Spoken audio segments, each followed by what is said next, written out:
So this happened last October, right around when the leaves were turning, and everything just felt kind of eerie. I was with my friends, let's call them Mike, Sarah, and Ben. We all decided to go hiking near this huge cornfield on the edge of town. It was mostly Mike's idea. He's always into finding creepy spots and testing out ghost stories, and honestly, I didn't mind. I thought it would just be a laugh, something to kill a Saturday. The field looked normal enough at first, just rows and rows of tall corn, slightly swaying in the wind. It stretched out way farther than I'd imagined, though, and after a while, we couldn't even see the road anymore. We were deep in the cornfield, surrounded by these giant stalks that were towering over us. It was like being in another world where it's just you, your friends, and endless green. The deeper we got, though, the stranger things started to feel. There was this really odd silence that kind of swallowed all the noise. No birds, no wind. Just dead silence, which felt wrong somehow. Ben noticed it too. He made a joke about it being like one of those horror movies where the group of idiots wanders into a haunted place. And we all laughed. Some deep part of me felt uneasy, like we shouldn't be here. Anyway, we kept walking. Mike was leading the way, and he was all fired up about finding some abandoned shed he'd heard about online, supposedly hidden somewhere in this field. Sarah kept joking about finding a scarecrow that would come to life and chase us. We were trying to keep it light, but after a while, even she went quiet. Then we heard it, a faint rustling, but it wasn't just from the wind. It was like someone was moving around in the corn just ahead of us, maybe 10 or 20 feet away. We all stopped dead in our tracks, listening, and then there it was again, a slight shuffling sound, followed by what almost sounded like whispering. We called out, thinking maybe it was another group of people messing with us. No response. The rustling stopped, and everything went back to that eerie silence. Just us and the corn, stretching in every direction. Mike just waved it away like it was nothing. But I saw a flicker of something in his eyes. He wasn't as calm as he pretended to be. But we kept walking. At this point, we'd come too far to just turn back without finding anything. Or at least that's what we told ourselves. A few minutes later, Sarah started saying she felt weird, like we were being watched. She didn't want to admit it, but her voice was shaky, and she kept glancing over her shoulder. And here's the thing, I started feeling it too. This weird, creeping sensation that someone was just beyond the next row of corn watching us. Then Ben yelped and stumbled back, looking horrified. We turned to see what he'd seen, and he pointed. There, hanging from one of the stalks, was this old, dirty doll, missing an eye and dressed in what looked like a worn-out child's dress. It looked like it had been there for years, the fabric all weathered and the plastic face cracked. But the worst part, its one remaining eye was wide open, staring right at us. We didn't know who would have left something like that out here, in the middle of nowhere. It felt wrong, really wrong. Mike, though, was still acting brave, saying it was probably some prank or a prop left over from a Halloween event. But none of us were buying it anymore. We were freaked out, and it was obvious. Just as we decided to turn around and head back, that's when things got really twisted. I heard Sarah gasp, and she started looking around wildly. "Did you guys see that?" she whispered, her voice barely above a breath. We hadn't seen anything, but she swore she saw someone moving between the corn rows, just a shadow slipping out of sight. And then, as if some switch flipped in my mind, I started seeing things too. Glimpses of shadowy figures at the edges of my vision, disappearing when I tried to focus on them. The rustling sounds grew louder, closer, like the corn was alive and breathing. My mind was playing tricks on me, but somehow it felt real. Too real. We picked up our pace, practically speed walking now, trying to find our way back, but every row looked the same. Mike started panicking, muttering about how he could have sworn we'd just come from that direction. But it was like the field was shifting, moving us in circles. Then I felt a tug at my sleeve, hard enough to make me stumble. When I looked down, there was nothing. But I swear something cold had grabbed me just for a second. I looked at my friends, trying to stay calm, but everyone was on edge, and I could see the same fear in their eyes that I was feeling. Then, out of nowhere, we heard a child's laughter echo through the field. Not close, but not far either. It sounded high-pitched, unnatural, like it was coming from every direction. Sarah started crying, which I'd never seen her do, and Mike was shaking his head, trying to act like it was just in our heads. We started running at that point, sprinting in whatever direction felt like out. The laughter kept following us, louder, closer. I swear I felt fingers brush against my back as I ran, something cold and claw-like. I didn't stop to look. None of us did. Finally, we burst out of the cornfield, stumbling onto the gravel road, panting and covered in sweat. But when we looked back, the field was empty. Silent. No laughter, no shadows. Just an endless stretch of corn, standing as still as ever. None of us talked much after that. We walked back to town in complete silence, each of us too shaken to even make eye contact. I'd never seen Mike look so pale. I still don't know what happened that day. Maybe it was just a trick of the light, our minds playing off each other's fear. But there's this part of me that wonders if something was actually out there, watching us, playing with us, luring us deeper into the field. I haven't gone back to that place since, and honestly, I don't think I ever will. Before the next story, please subscribe.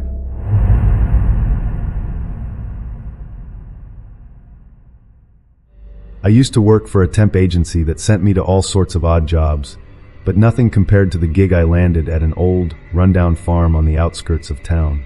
I'd gotten the offer last minute, a rushed call from my agency about a farmer who desperately needed help during harvest season. It seemed easy enough on paper, so I packed up and headed over, expecting a standard farm job. What I walked into was anything but normal.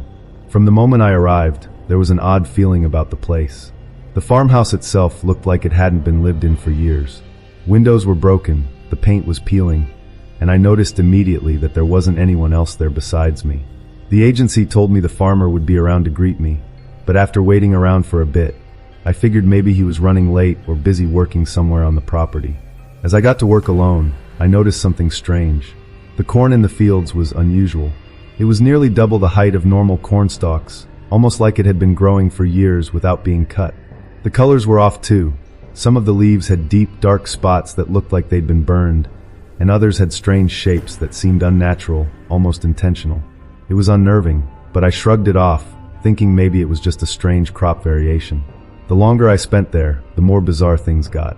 I started hearing things in the cornfield at night, faint, rustling noises that seemed to come from just behind the nearest row. I thought it was maybe just the wind, or an animal, but there was no wind that night. As the sun set, I could feel the temperature drop suddenly, and a thick fog crept up from the ground, covering the entire field in a dense mist. I decided to ignore it and keep working. After all, this was the only job I had at the moment. A few nights later, things got worse. I was working late, finishing up some last tasks by flashlight, when I heard a loud crash from somewhere deep in the field. I froze, listening, and suddenly the corn seemed alive, rustling and shifting like something huge was moving through it. I turned off my flashlight and crouched down, waiting in the darkness as the noise moved closer, then stopped. When I thought it was safe, I turned the flashlight back on, and that's when I saw it. A patch of soil where something had been unearthed. The dirt was loose, recently disturbed, and in the middle of it was an object, a small stone amulet or talisman, as if it was meant to serve as a ward or a curse. I picked it up, and suddenly a wave of nausea hit me. I knew I had to get out of there. After that night, nothing felt quite right. I started experiencing strange visions when I worked in the field, like flashes of shadows moving just out of sight. At night, I'd hear whispers carried by the wind, voices speaking a language I couldn't understand. Every time I went to the edge of the field, I felt like something was watching me from the darkness. The field seemed to close in around me, the cornstalks towering over, bending in ways that shouldn't have been possible. I tried to leave several times, but the gate was always locked tight, even though I swore I'd left it open. My car wouldn't start, as if it too was caught in whatever strange power held this farm.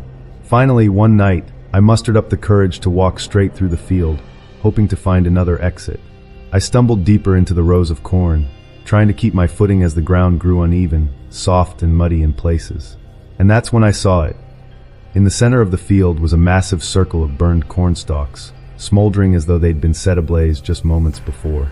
In the center of this blackened patch was an altar of sorts, an old, stone slab covered in dried herbs and twisted roots. I backed away, too stunned to think clearly, and ran through the corn as fast as I could. The next morning, I called my agency and told them I was done. They didn't seem surprised. In fact, it was as though they'd expected it. I packed my things, and as I was leaving, I saw a note pinned to the door of the farmhouse, just a single word scratched hastily onto the paper: leave. I don't know what was really happening on that farm, and to this day, I still don't understand why I was the only one sent there. All I know is that I left without looking back, and I've never felt more relieved to get away from somewhere in my life. Sometimes on quiet nights, I think I hear whispers like those voices are following me, but I try not to think about it too much. This all started about 2 months ago, right after I inherited this old farmhouse from my uncle. He wasn't really close with the family. In fact, I'd only seen him once or twice my whole life. My mom always said he was a little different.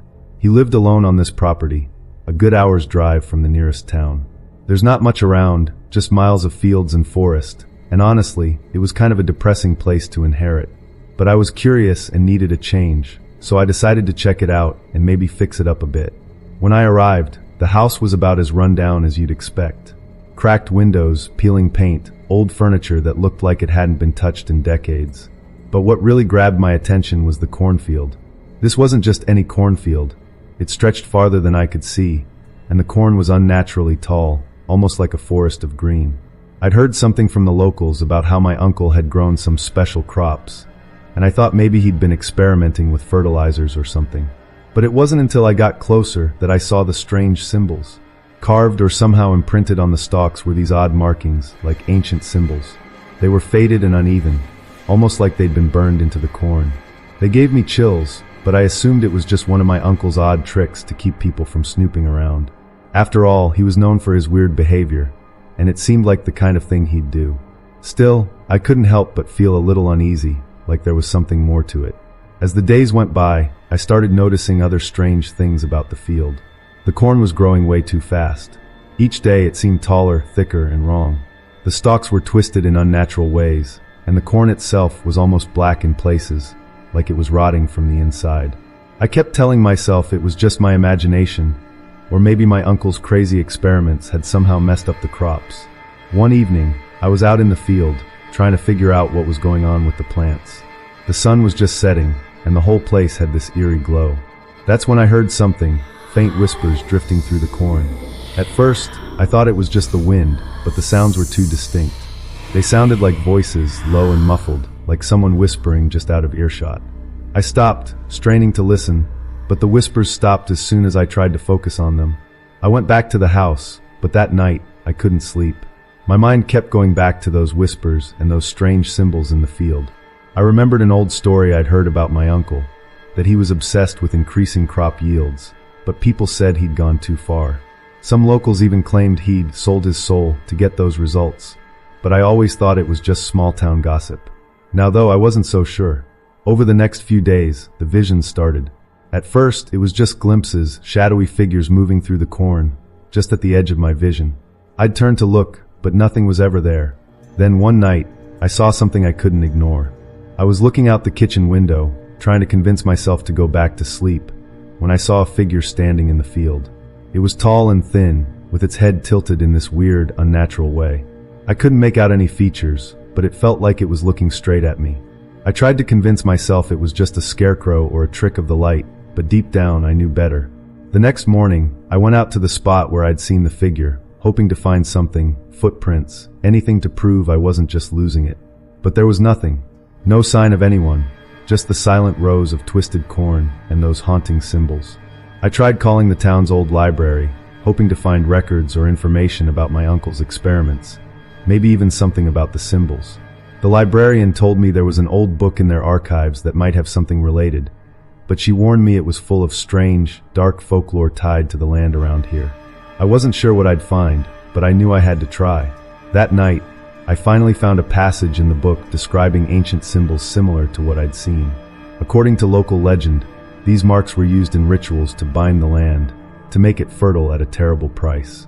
They were symbols of offerings, sacrifices made to something ancient and powerful, something that fed on the life of the crops, and maybe even more. I was terrified, but I couldn't stay away from the field. The next night, I went back out, hoping I was just being paranoid, that all this was just stories. But as soon as I set foot in the field, I felt it, a weight pressing down on me, making it hard to breathe. The whispers came back, louder this time, like dozens of voices all murmuring at once, surrounding me. I tried to run, but no matter which way I turned, it felt like the corn was closing in, twisting and shifting to trap me. The whispers grew louder, turning into chants, an ancient language I didn't understand. And then through the stalks I saw them, twisted, shadowy figures moving closer and closer, their hollow eyes watching me with this horrible hunger. Just when I thought I'd pass out, I stumbled out of the field and ran back to the house, slamming the door behind me. I spent the whole night sitting in the kitchen, too terrified to move, feeling those eyes watching me from the field. I left the farm the next day. I don't know what my uncle unleashed on that land, or if anyone else will find out about the horrors hiding in that cursed cornfield. But I know one thing for sure, I'll never go back there again. Whatever is out there, it's still waiting, still watching, and still hungry. Please subscribe for more stories.